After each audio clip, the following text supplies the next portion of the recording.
Story in box सुनते रहिए, सुनाते रहिए। मनुष्य के विकास के लिए ज्ञान सर्वोपरि है और इसमें आत्मिक ज्ञान सबसे महत्वपूर्ण होता है। और इसे समझने के लिए स्वामी विवेकानंद जी से बड़ा उदाहरण कौन हो सकता है। तो चलिए, आपके लिए मैं उन्हीं के द्वारा रचित कर्मयोग पुस्तक का अध्याय 1 लेकर प्रस्तुत हूं। तो हेडफोन लगाइए और खो जाइए। अध्याय 1, कर्म का चरित्र पर प्रभाव। कर्म शब्द क्री धातु से निकला है। क्री धातु का अर्थ है करना। जो कुछ किया जाता है वही कर्म है। इस शब्द का पारिभाषिक अर्थ कर्मफल भी होता है। दार्शनिक दृष्टि से यदि देखा जाए तो इसका अर्थ कभी कभी वे फल होता है जिनके कारण हमारे पूर्व कर्म रहते हैं। परंतु कर्म योग में कर्म शब्द से हमारा मतलब केवल कार्य ही है। मानव जाति का चरम लक्ष्य ज्ञान लाभ है। प्राचीन दर्शन शास्त्र हमारे सम्मुख एकमात्र यही लक्ष्य रखता है। मनुष्य का अंतिम ध्येय सुख नहीं वरन ज्ञान है, क्योंकि सुख और आनंद का तो एक ना एक दिन अंत हो ही जाता है। अतः यह मान लेना कि सुख ही चरम लक्ष्य है मनुष्य की भारी भूल है। संसार में सब दुखों का मूल यही है कि मनुष्य अज्ञानवश यह समझ बैठता है कि सुख ही उसका चरम लक्ष्य है। पर कुछ समय बाद मनुष्य को यह बोध होता है कि जिसकी ओर वह जा रहा है वह सुख नहीं वरन ज्ञान है, तथा सुख और दुख दोनों ही महान शिक्षक हैं।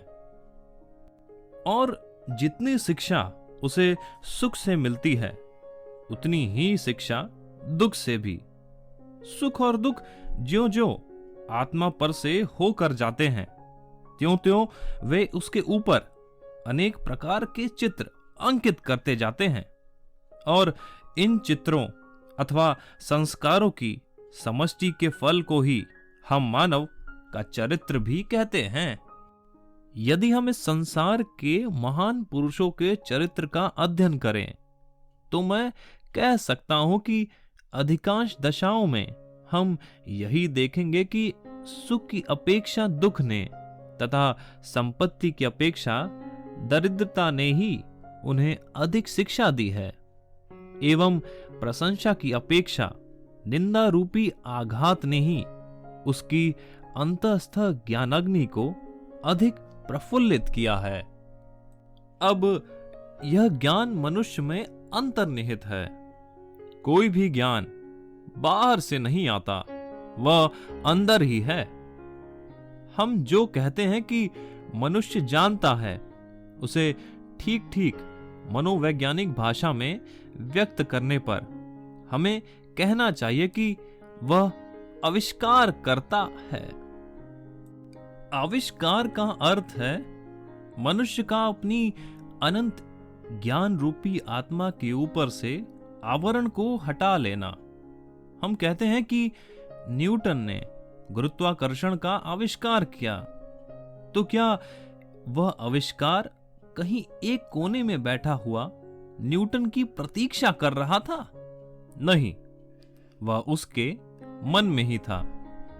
जब समय आया तो उसने उसे ढूंढ निकाला। संसार ने जो कुछ ज्ञान लाभ किया है वह मन से ही निकला है। विश्व का असीम पुस्तकालय तुम्हारे मन में ही विद्यमान है। बाहरी जगत तो तुम्हें अपने मन को अध्ययन में लगाने के लिए उद्दीपक तथा सहायक मात्र है, परंतु प्रत्येक समय तुम्हारे अध्ययन का विषय तुम्हारा मन ही है। सेब का गिरना न्यूटन के लिए उद्दीपक कारण स्वरूप हुआ और उसने अपने मन का अध्ययन किया। उसने अपने मन में पूर्व से स्थित भाव श्रृंखला की कड़ियों को एक बार फिर से व्यवस्थित किया तथा उसने एक नई कड़ी का आविष्कार किया। उसी को हम गुरुत्वाकर्षण का नियम कहते हैं। यह न तो सेव में था और न ही पृथ्वी के केंद्र में स्थित किसी अन्य वस्तु में ही।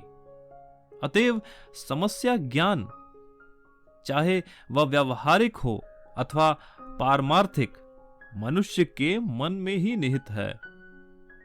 बहुधा यह प्रकाशित न होकर ढका रहता है और जब आवरण धीरे धीरे हटता जाता है तो हम कहते हैं कि हमें ज्ञान हो रहा है।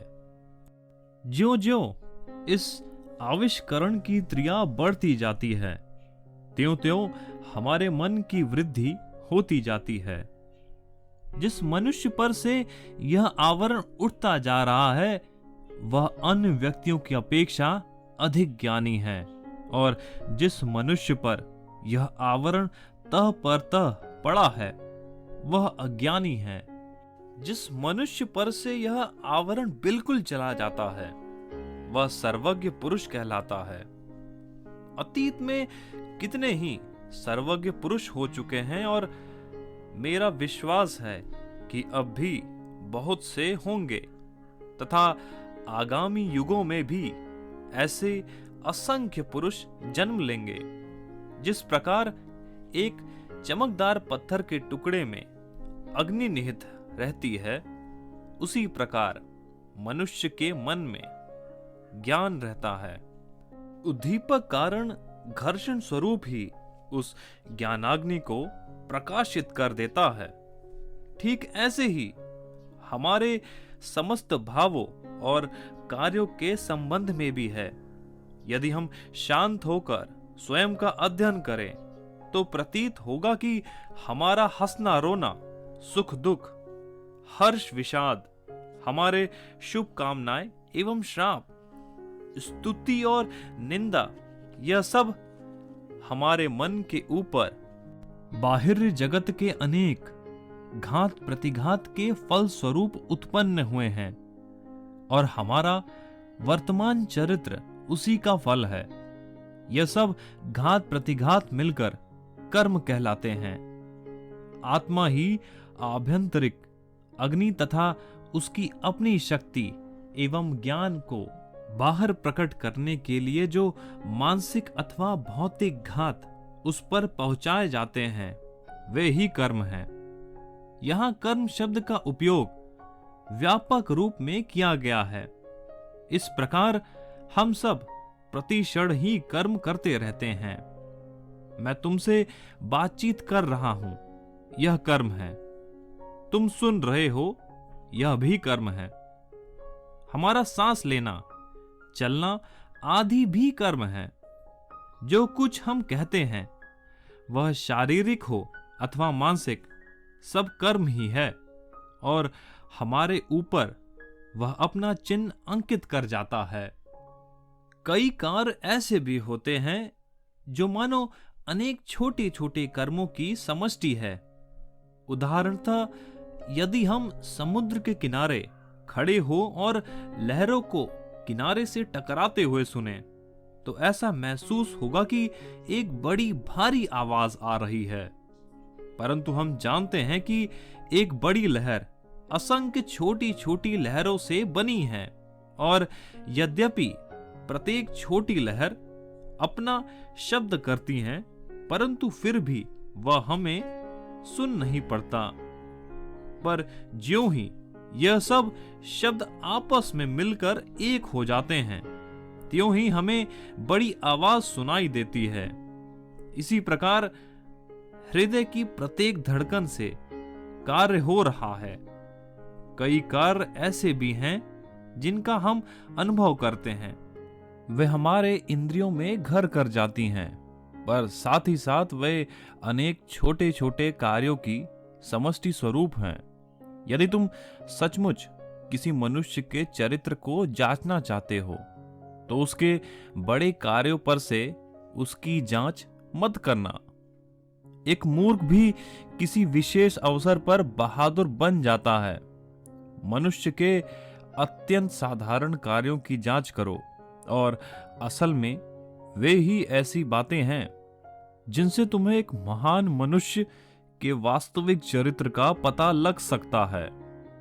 आकस्मिक अवसर तो छोटे से छोटे मनुष्य को भी किसी न किसी प्रकार का बड़प्पन दे देती है, परंतु वास्तव में बड़ा तो वही है जिसका चरित्र सदैव और सब अवस्थाओं में महान रहता है।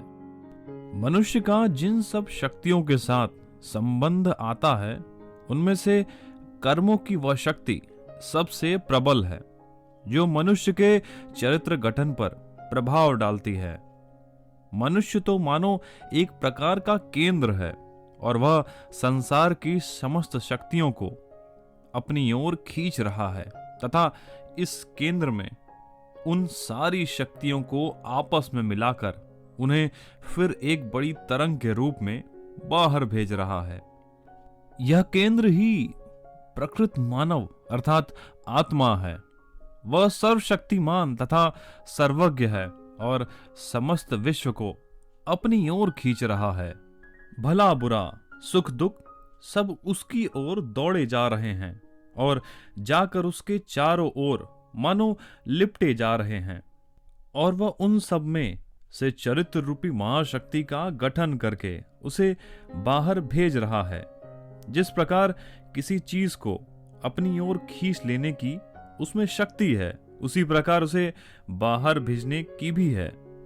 संसार में हम जो सब कार्यकलाप देखते हैं, मानव समाज में जो सब गति हो रही है, हमारे चारों ओर जो कुछ हो रहा है, वह सारा का सारा केवल मन का ही खेल है, मनुष्य की इच्छा शक्ति का प्रकाश मात्र है। अनेक प्रकार के यंत्र, नगर, जहाज, युद्धपोत आदि सभी मनुष्य की इच्छा शक्ति के विकास मात्र हैं। मनुष्य की यह इच्छा शक्ति चरित्र से उत्पन्न होती है, और वह चरित्र कर्मों से गठित होता है।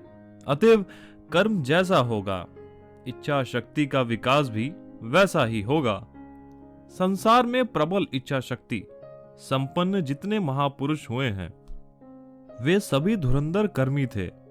उनकी इच्छा शक्ति ऐसी जबरदस्त थी कि वे संसार को भी उलट पुलट कर सकते थे, और यह शक्ति उन्हें युग युगांतर तक निरंतर कर्म करते रहने से प्राप्त हुई थी। बुद्ध एवं ईसा मसीह में जैसी प्रबल इच्छा शक्ति थी, वह एक जन्म में प्राप्त नहीं की जा सकती, और उसे हम आनुवांशिक शक्ति संचार भी नहीं कह सकते, क्योंकि हमें ज्ञात है कि उनके पिता कौन थे।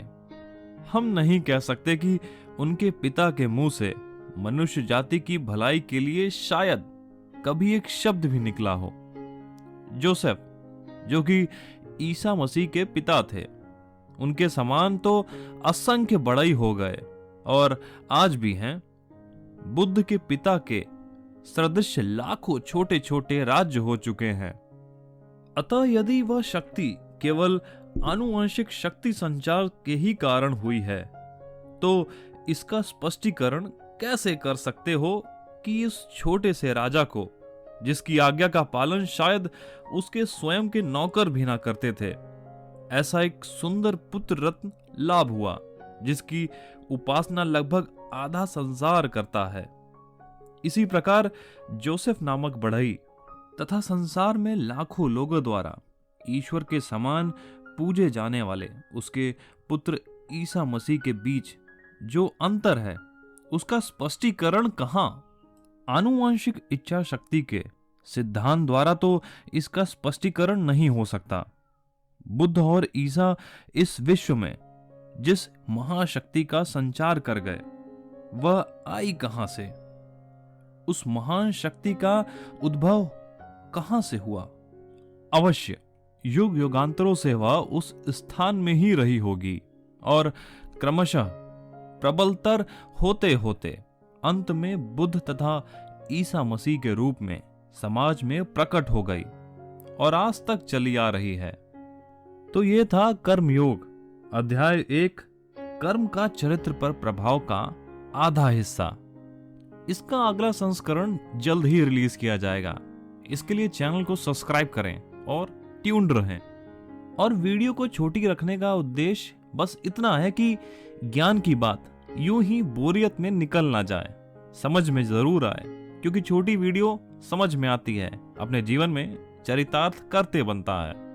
और कमेंट करके जरूर बताइए कि ये वीडियो कितनी अच्छी लगी और आपने इसमें से सबसे अच्छा क्या सीखा। बाकी सुनते रहिए, सुनाते रहिए स्टोरी इन बॉक्स। धन्यवाद।